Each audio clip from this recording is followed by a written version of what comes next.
Hi, this is Victoria Chang, and I'm a poet, and I've written 4 books of poetry, of which the most recent is Barbie Chang by Copper Canyon Press. And I think it's important to teach living poets because, children seem to lose interest in poetry at some point, and I think teaching living poets can kind of regenerate that interest. Hi, I'm Chloe Ann Clark. I'm the author of The Science of Unvanishing Objects, out from Finishing Line Press. First of all, canonically, we've focused on majority representation, so white, male, heteronormative.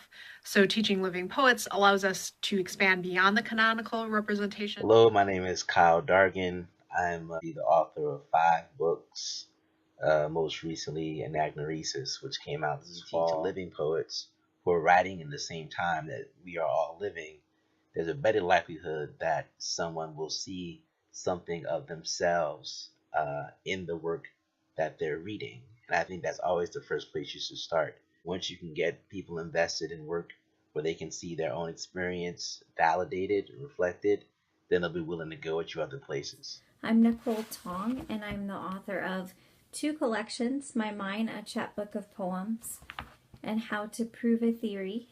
I teach living poets because what better way to convince students that their voices matter than to show them voices like their own reflected in the literature they're reading. It's a beautiful circle, and I'm so happy to be a part of it. My name is Courtney Lamar Charleston. I'm the author of Telepathologies, as well as a 2017 Ruth Lilly and Dorothy Sargent Rosenberg Fellow at the Poetry Foundation. And I believe teaching living poets is paramount because it aids students in discovering their own voices and empowers them to use their voices to engage the world around them. Hi, I'm Ross White. I'm the author of How We Came Upon the Colony and The Polite Society, and I believe in teaching living poets. But when kids only have the chance to read authors who died centuries ago, they don't necessarily have a strong sense that they're welcome in that conversation or that anybody's going to be listening to them. But the fact of the matter is, poetry is so lively today. We've got vibrant poets who depict the world as it exists today and who depict a world as it could be. Plus, it's certainly awesome every time you can get a poet to come to the classroom and talk to kids. So teach living poets. Hi, I'm Maggie Smith, and I'm a living poet.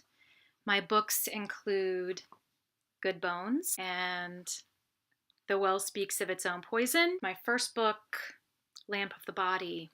I primarily teach living poets. I really believe that students will feel more comfortable with poetry as an art if they're exposed to models that make sense to them, that feel true to their experiences. Hi, I'm Hanif Abdurraqib.